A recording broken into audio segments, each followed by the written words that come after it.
হিডিয়ার আসসালামু আলাইকুম। হিরো আলমকে নিয়ে এবার মুখ খুললেন অমর অন ফায়ার। হিরো আলমের মরা নিয়ে কি বললেন অমর অন ফায়ার, লাইভে এসে কী বললেন, বিস্তারিত আজকের লাইভ ভিডিওতে দেখতে পারবেন। চ্যানেলের নতুন দর্শক হয়ে থাকলে কষ্ট করে চ্যানেলটি সাবস্ক্রাইব করে ভিডিওটা প্রথম থেকে লাস্ট পর্যন্ত দেখতে থাকুন।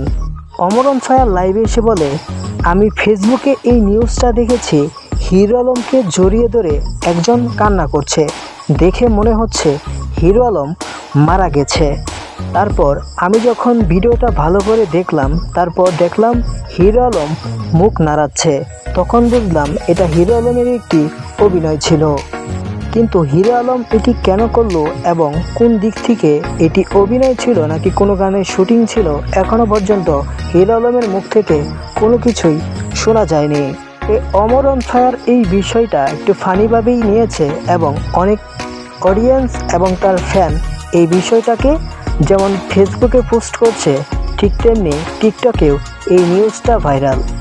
তবে বন্ধুরা, হিরো আলমের কিছু কাহিনী নিয়েই হয়তো কিছু নাটকের দৃশ্য অথবা শর্ট ফিল্ম হিরো আলম বানাচ্ছে রিয়ামণিকে নিয়ে। এই বিষয়টা যখন জানতে পারবো একদম লাইভ প্রুফ, আমাদের ইউটিউব চ্যানেলে এই নিউজটা পেয়ে যাবেন।